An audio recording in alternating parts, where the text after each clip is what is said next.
Hello everyone, Jim from Ohio here, and this is our garden update for late June. Today is actually June 30th, last day in June, so I thought I'd do another quick update. And you can see by all the lush green that our garden is doing awesome. We've got rhubarb here and it's doing okay. Now we have had 95 to 97 degree weather for almost 2 weeks now, and so we've noticed that some of the plants are showing signs of stress. Some of our peppers, some of our tomatoes, the leaves are turned upward, but overall everything's doing good. We have been watering probably every other day. If you remember, when I filled these raised beds, I added cocoa coir to each of the beds to help retain moisture, and that seems to be doing the trick. Otherwise, I think that we'd be applying a lot more water to keep things alive. But we've got our huckleberries back here, and I don't know if they seem to be very yellow. I don't know if that's normal. These are the first huckleberry plants we've ever grown, but we do have some berries that are turning dark purple down here, and so I think that they're ripening. We did pick a couple of those yesterday and ate them, and they really didn't have much flavor, so I don't know if you're supposed to wait until they turn black rather than purple. So we're going to leave those on there a little bit longer. But our peppers, these are Carmen peppers, and we really have a lot of peppers on each of the vines. We've got an eggplant here, and we did harvest a few eggplants earlier today. And but we do have something munching away on some of the leaves up top here. Normally with eggplants we really battle leaf hoppers. They're like little flea-sized bugs that hop on the leaves and will really devour the entire leaf like this. But it seems like since I started applying the compost tea as food and fertilizer, it's cut that back a little bit. But anyway, our herb bed is doing really well. We have harvested some chives, some of the parsley, a little bit of the dill. As a matter of fact, Jenny's in making bread and butter pickles today. You can see that our zinnia crop has really taken off. We've got all kinds of color going on here, and these are every bit of 4.5 feet tall. And the bees are just loving it. The butterflies are just loving them. And these are supposed to put off some type of scent that helps deter the bad bugs from invading your garden. It doesn't do anything for those little cabbage moths that typically put the green worms or the cutter worms or the soldier worms onto the greens. The strawberries, they seem to be doing okay. They're like everything else. They're showing a little bit of signs of heat distress from all the intense weather.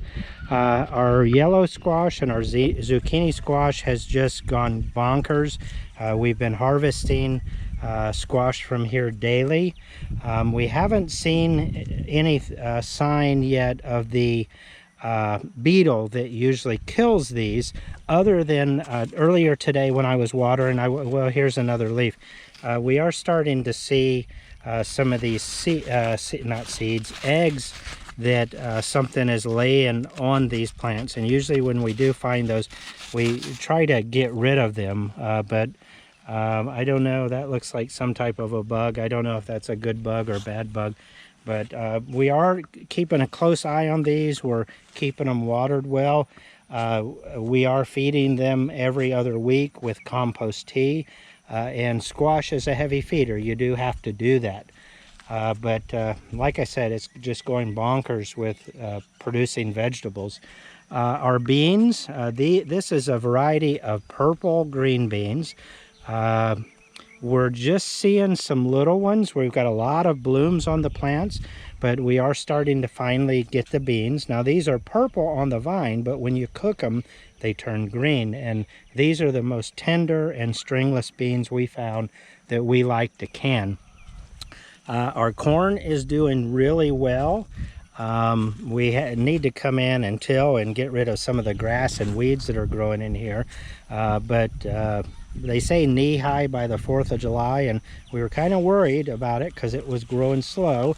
We have some stalks down here on this end that are already well past knee level, and the rest of this is getting real close. So I think we're on schedule for all of that.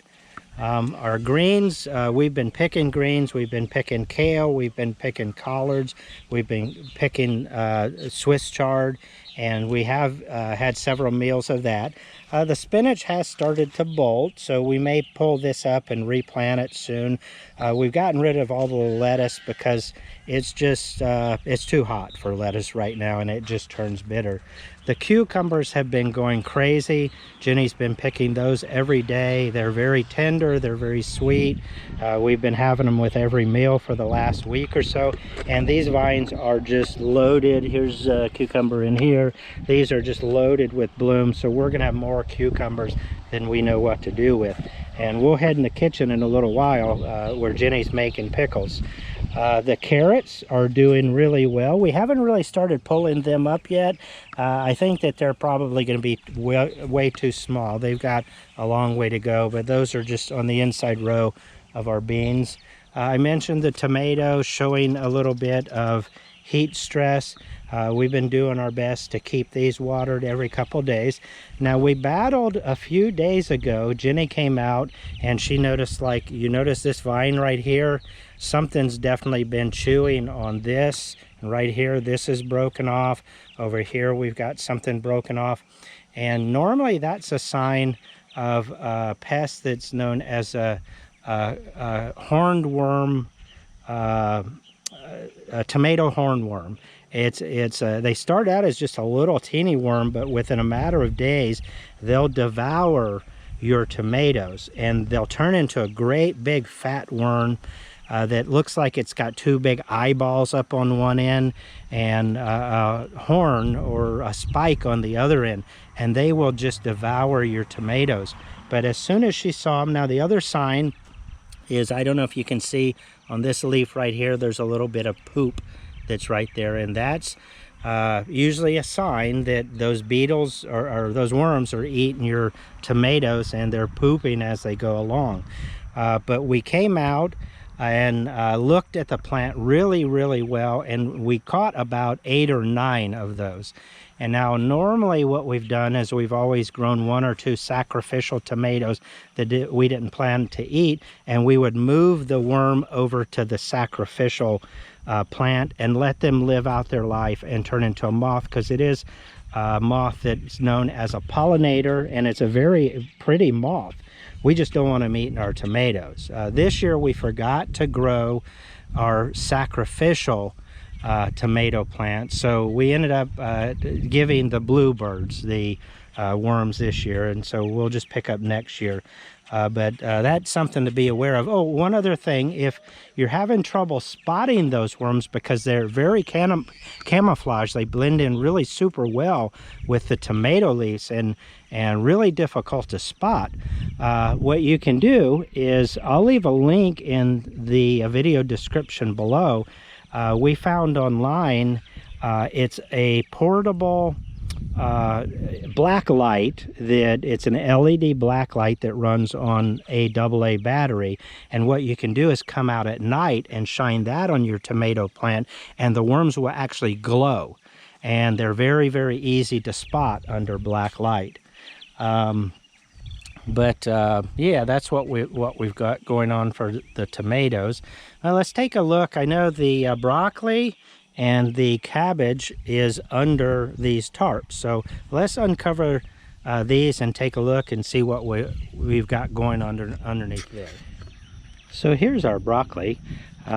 We've been keeping it under the cover of the hoops and agribon, and you see there's no insect damage or damage from the cabbage moss at all. We really like growing under these hoops for the cabbage and broccoli, and we've already harvested this a couple times, and you can see we've got some good size heads that are about harvesting size. That's about the size of my hand. This is where we've already harvested a big head, and we're going to continue to get these small florets over the next little while. And so these will keep producing for a little while, and when they stop producing, we'll just pull them up and hopefully be able to get one more crop of broccoli this year. That's again about the size of my hand, and I think I saw there, see, we've got some good sized florets on this one, and then back over here we've got a good sized head that's a little bit bigger than my hand. But these leaves are edible. We've had a lot of heat, 90-degree plus weather, and so the leaves are showing a little burning around the edges. But I took the cover off so I could go ahead and apply some compost tea this morning. But Jenny's going to come out and harvest this, and this stuff will probably either be eaten today or tomorrow, or we'll throw it in the freezer for later. Here we are over at the cabbage bed, and kind of like the broccoli, we do cover it with the Agribon and the hoop system, and you can see we've got no insect or cabbage moth damage. Look at how perfect the leaves are. They're nice and waxy, naturally organic cabbage. We've got some good sized heads going, not quite big enough yet to pick, but everything in here looks absolutely perfect. We're gonna get some good sauerkraut and maybe even try some kimchi this year with the cabbage, but everything's looking good. Now, we did intermix some eggplants in here, and we put that under the Agribon cover as well, because we've always had problems with leaf hoppers just destroying our eggplants. But you can see they're huge, they're perfect.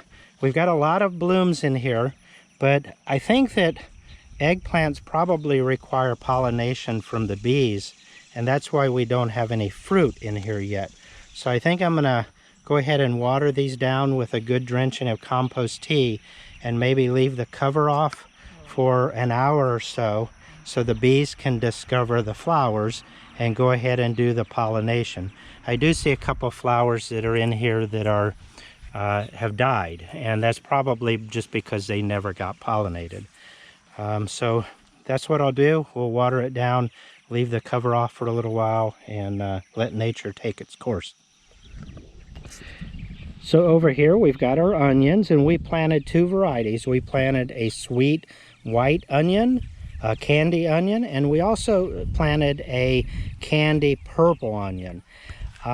You can see that the white onion or the candy sweet onion, these are doing pretty well. They're showing a lot of signs of heat distress too, but we do have some good sized bulbs growing in here, and we're real happy with those. But these purple onions, almost as soon as they started bulbing, the top started folding over, which usually means they're about done.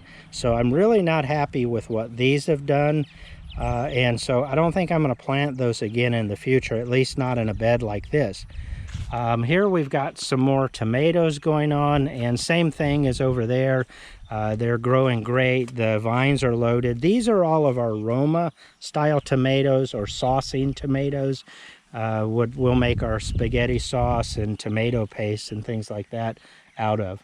And then here we always like growing a Sweet Millions cherry tomato plant, because it provides tomatoes for us all year round, and we only need one of these, and we'll have tomatoes through the entire summer. And you can see it's really putting on a lot of tomatoes. They typically grow almost like a grapevine, but same thing here. We've got some heat stress going on. This 90-degree weather is just messing with everything. Our basil is doing pretty well. We did have an invasion of Japanese beetles over the last few weeks, and we've set out some beetle bags, some traps over there, and we've got another one over in that part of our yard over there. And but we noticed that they were getting all over our basil and just devouring it. So once we put the traps out, well, there's one of them right there. So usually when we find those, we pick them off and just either squish them or drop them in a bucket of water, and then feed them to the bluebirds later on.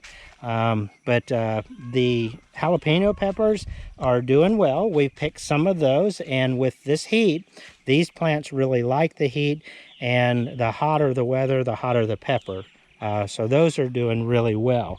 And then over here our asparagus. I've shown it a few times. These were new crowns we just put in this year. So they're doing what they need to do this year. We didn't pick any this year. We won't pick any next year. But the third year we should have a really, really good asparagus crop. So that's the garden update. Let's take a walk inside the house and see what Jenny's doing with the bread and butter. So the kitchen's kind of a mess right now. She's got her rings and she's doing getting her jars and stuff prepped over here. But here she is. She's about ready to jump in the car, run to the gas station to buy some bags of ice. But Jenny, you want to give a rundown of what you've got going on in these two bowls here? Well, this is my mom's recipe, and I have a lot of people that love it. They're really good. It's a bread and butter pickle. It's a sweet pickle.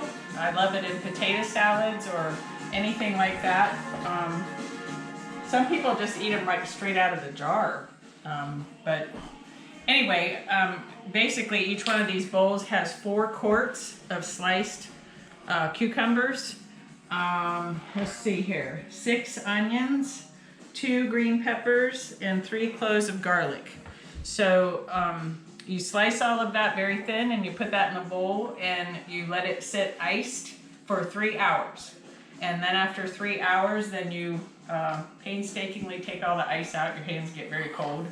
And then you start the process of adding the things to it that make it taste good, which is the cider vinegar, the turmeric, the celery salt, and the mustard seed. So, and then they go in canning jars and we process them. Each one of these bowls will make probably about 6 pints of pickles. So, yeah. They're really, really good. Everybody bugs Jenny for pickles. Yeah. Well, I think I have a lady in Nebraska that at one point she paid me for them. And our neighbor in, outside of Columbus, John, he loved them. Yeah, it's a favorite, and I'm very grateful that my mom gave me the recipe and I continue to make them.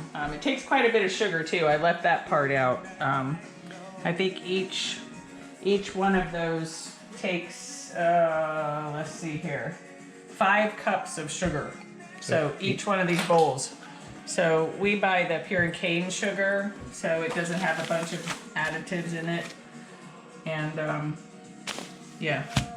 Non-GMO. Yeah. And over here in the sink we have some of that broccoli that was out there, and so that'll get cleaned up and probably put into freezer bags later on. So, well, this is Jim and Jenny from Ohio, and enjoy your week. Take care. Have a good one.